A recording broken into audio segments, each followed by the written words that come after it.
मेरे दर्शक वाराणसी से जुड़ रहे हैं। श्री निकेतन, क्या कहेंगे? क्या आपको लगता है कि प्रधानमंत्री नरेंद्र मोदी के नेतृत्व में भारत की विदेश नीति कमजोर हुई है? दीपक जी नमस्कार। दीपक जी नमस्कार।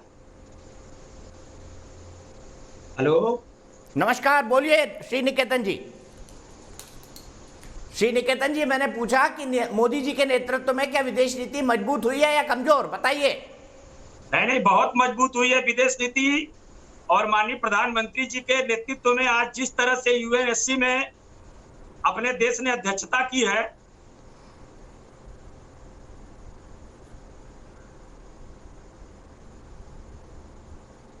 माननीय प्रधानमंत्री जी ने आज संयुक्त राष्ट्र में अध्यक्षता करते हुए पूरे विश्व का नेतृत्व किया है, वो भी ऐसे मामले पर जिसपे विश्व की महाशक्तियां हमेशा किनारे रखने के लिए निरंतर प्रयासरत रहती थी।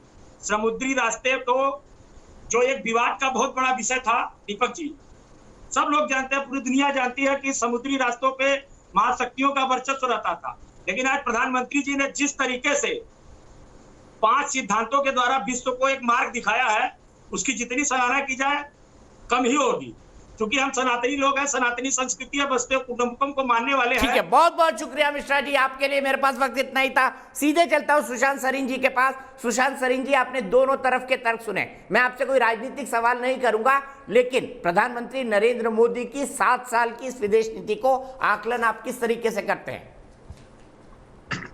यार, मिक्स्ड बैग है। कई चीजों में उपलब्धियां हुई हैं, कई चीजों में शायद जितनी उपलब्धि होनी चाहिए थी उतनी नहीं हुई। लेकिन बेकल, जब विपक्षी दल एक आलोचना करते हैं, उनका अधिकार है, लेकिन अगर उसका कोई बेसिस हो या कोई औचित्य हो, फिर तो बात मत समझ में भी आती है। अब मनमोहन सिंह थे, 10 साल वो प्रधानमंत्री रहे, नेपाल का एक दौरा नहीं किया। मोदी जी ने आते ही, अभी बात हो रही थी कि पड़ोसियों के साथ आपने अपने रिश्ते बढ़ाए नहीं, आते ही नेबरहुड फर्स्ट की पॉलिसी का बात की। नेपाल गए, बांग्लादेश गए, तमाम खित्ते में जितने देश थे उन सब की, या तो उनको लोगों को बुलाया या वहां पर विजिट किया। अब अगर उनकी अपनी कुछ राजनीतिक मजबूरियां थी उन देशों में, या उधर अपनी कोई एक राजनीतिक एक उठक पटक हो रही थी जिसके तहत वो भारत के खिलाफ निशाना साधने की कोशिश कर रहे थे उसमें से कुछ लोग, तो उसमें मोदी जी को दोष देना तो मेरे ख्याल वो कोई अकल की बात नहीं है।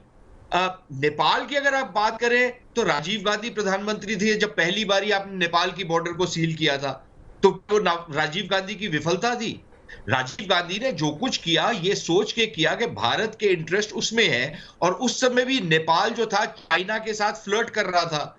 राजीव गांधी जी ने ये काम किया। अगर श्रीलंका में उन्होंने फौजें भेजी राजीव गांधी जी ने, तो वो और उस समय रिश्ते काफी खराब हो गए थे श्रीलंका के साथ, लेकिन उन्होंने इसलिए किया क्योंकि उनको ये महसूस हुआ कि भारत के हित उसमें बेहतर होंगे। अब वो हुए या नहीं हुए वो एक अलग बहस है, लेकिन कोई भी नेता अगर कोई कदम उठाता है, और अगर उठाता है, मनमोहन सिंह जी ने तो नेपाल जाने गवारा ही नहीं किया ना, लेकिन अगर कोई नेता उठाता है तो हम तो ये मान के चलना चाहिए कि वो भारत के हित के कदम उठाता है, भारत के हितों को नुकसान पहुंचाने के नहीं उठाता।